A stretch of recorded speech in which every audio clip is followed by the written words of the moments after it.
আপনারা সবাই সঙ্গে ছিলেন, কাজে আমার নতুন করে বলতে হবে না। যা যা দৃশ্য, যা যা কথাগুলো বলা হয়েছে, এটা বর্ণনা যদি দিতে হয়, শব্দ যদি ব্যবহার করতে হয়, তাহলে বলতে হবে একটা বিভৎস দৃশ্য।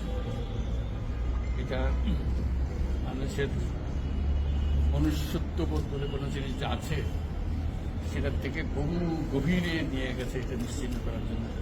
মনুষ্যত্ব অর্জন করে না, নৃশংস প্রতিটি জিনিস যে হয়েছে এখানে, যতটাই শুনি অবিশ্বাস্য মনে হয়। এটি কি আমাদেরই জগৎ, এটি কি আমাদেরই সমাজ? আমরা এটা বললাম।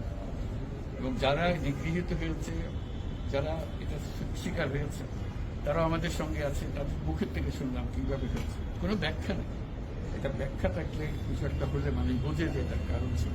এটা বিনা কারণে রাস্তা থেকে উঠিয়ে আনা, বিনা দোষে কতগুলো সাক্ষী সাবুত হাজির করে সেই যন্ত্র এক্সপ্লোসিভ কতগুলো গাড়ির মধ্যে ঢুকিয়ে দিয়ে তারা বলছে তুমি সন্ত্রাসী, জঙ্গি, এগুলো বলে বলে তাকে নিয়ে আসা হয়েছে।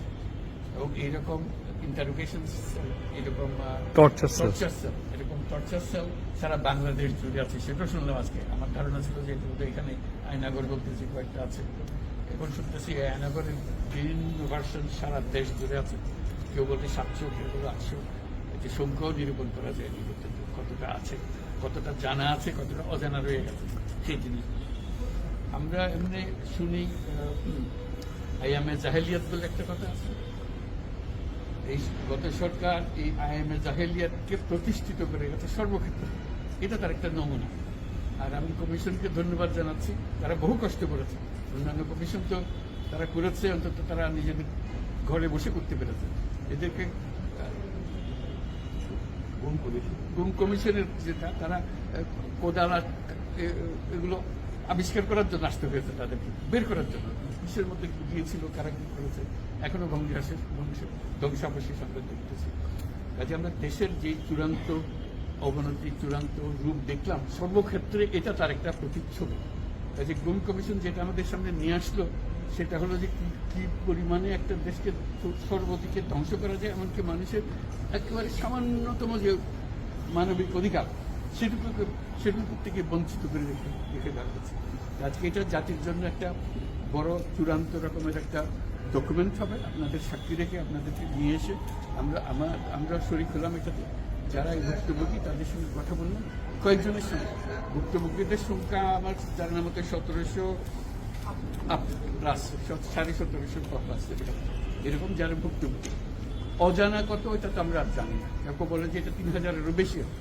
কাজে সেটাও আমরা ধরে নিলাম যে একটা সীমারেখা দরকার, যেটা আমরা অজানা, সেটা কেউ প্রমাণ দিতে পারেনি।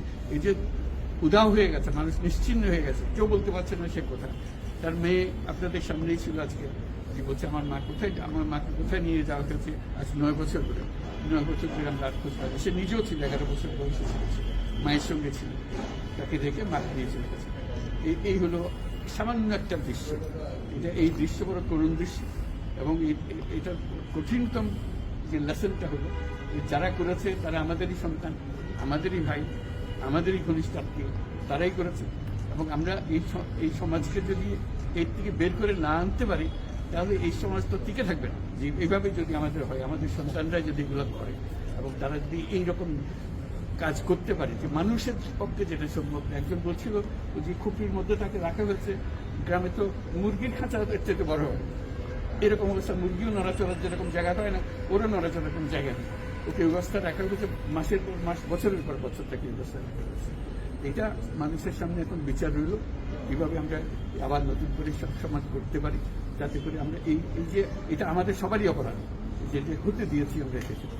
আজকে আমরা মুক্ত হলাম, সে মুক্ত বাংলাদেশে আমরা যেন নতুন করে আবার সমাজ করতে পারি, এটার থেকে একেবারে অতি দূরে যেন আমরা চলে যেতে পারি। এটার নমুনা, এটার সাক্ষী, এটার যে ডকুমেন্টেশন গুম কমিশনের রিপোর্টের মধ্যে থাকবে, এবং এটা অবশ্য পাঠ্য হিসেবে সবাইকে পড়তে হবে, এবং তাদের যারা করেছে তাদের বিচার করতে হবে। তা না হলে আমরা নিষ্কৃতি পাবো না এটার থেকে।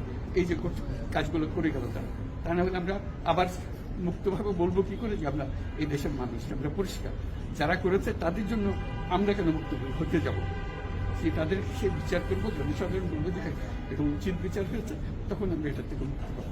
সেটাই হলো আমাদের আবেদন দেশের সবার কাছে, এই বিচারটা যেন আমরা করে করতে পারি। সবগুলো সাইড এভিডেন্সগুলো এখন সিঙ্গালা করে দেওয়া হবে, যাতে আইসিটি এভিডেন্স হিসেবে ব্যবহার করতে পারে, এটা জানিয়ে আমি এইগুলো সব এভিডেন্স যা যা আমরা দেখলাম, এভিডেন্স গুলো সিলগালা করে রাখা হবে, যাতে করে কেউ বিনষ্ট করতে না পারে, যখন বিচারের কাছে যে একটা প্রমাণ হিসেবে ব্যবহার করতে পারে, সেই হিসেবে আমরা থাকবো। একটা কোশ্চেন এর দুইটা কোশ্চেন করতে দিতে হবে। এটা এই বড় স্টোরিতে আমি এক কোশ্চেন করব। মাননীয় প্রধান উপদেষ্টা, দুইটা প্রশ্ন। প্রথমটা হলো যে আপনার পাশে যে দুইজন আপনার ক্যাবিনেটের মেম্বার দাঁড়ায় আছেন, দুইজনেই কিন্তু জিআইসি বা আয়নাঘরে বন্দী ছিলেন, আজকে তারা আইডেন্টিফাই করছেন, এবং আমরা আরো কয়েকজন সার্ভাইভারের সাথে কথা বলছি, এবং তারা যারা বেঁচে আছেন, ফিরে আসছেন, তারা বলছেন যে তারা রাষ্ট্রের কাছে একটা উপযুক্ত ক্ষতিপূরণ চান, কারণ এগুলো প্রতিটা মামলাতে ওনাদের এক একজনের লক্ষ লক্ষ টাকা খরচ হয়েছে, এবং আপনার সরকার থেকে গুমের সার্ভাইভার এবং গুমের শিকার ভিকটিম ফ্যামিলিদেরকে কোনো ক্ষতিপূরণের কোনো চিন্তা আপনাদের আছে কিনা, এটা আমার প্রথম প্রশ্ন। ক্ষতিপূরণ হিসেবে আমরা দেখিনি, আমরা দেখছি যে ন্যায় বিচারটা তার জন্য হয় অতি তাড়াতাড়ি হয়, যে বিচার দীর্ঘসূত্রিতা করে থাকবে সেই জন্য এটা থেকে নিষ্কৃতি পায়, এটা আমাদের ফার্স্ট প্রেফারেন্স, তারপর দেখা যাবে তাদের কি করা যেতে পারে। আচ্ছা, মাননীয় প্রধান উপদেষ্টা, আরেকটা প্রশ্ন হলো, আপনারা বলছেন যে এটা সিলগালা করে দিবেন, কিন্তু একটা খুবই ব্যক্তিগত একটা রিকোয়েস্ট, এটা হাজেরা বেগম, উনি মায়ের ডাকের প্রতিষ্ঠাতা, যে সংগঠনটা সবচেয়ে বেশি গুম নিয়ে কাজ করছে, এবং উনি র্যাব 1 হেডকোয়ার্টারে, যেটা ডিজি শহীদ মহোদয়, উনিও এটা সম্পর্কে অবগত, উনি মাসের পর মাস এখানে ঘুরছেন তার ছেলের সন্ধানে, উনি আর ওনার মেয়ে একটু এই জায়গাটা ঘুরে দেখতে চান, এটা অনুমতি আপনারা দিবেন কিনা? বিশেষ গুম কমিশন, এটা মানে গুম কমিশনকে যদি আমরা বলি,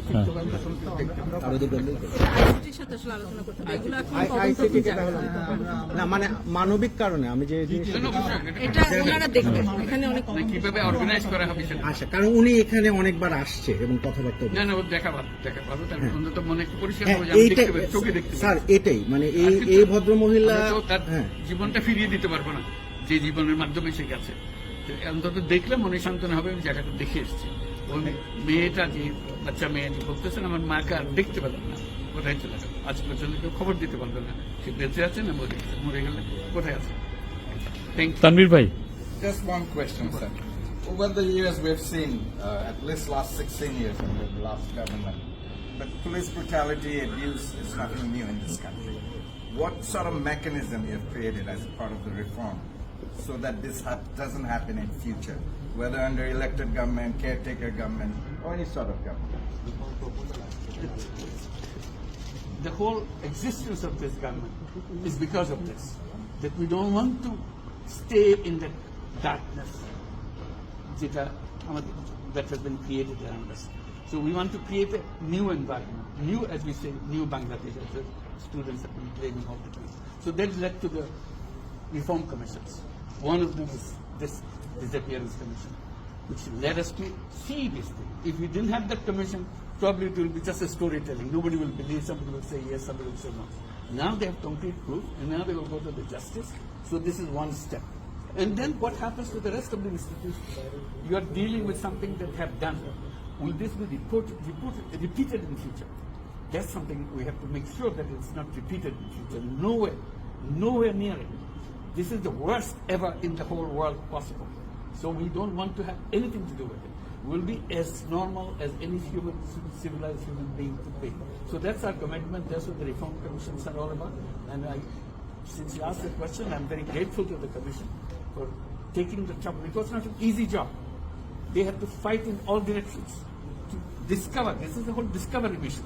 It's not as simple going and taking evidences and writing reports about it. So they have to really detect this in a very serious way. And they're still worrying about whether we can keep the evidences as they are after all this thing happened.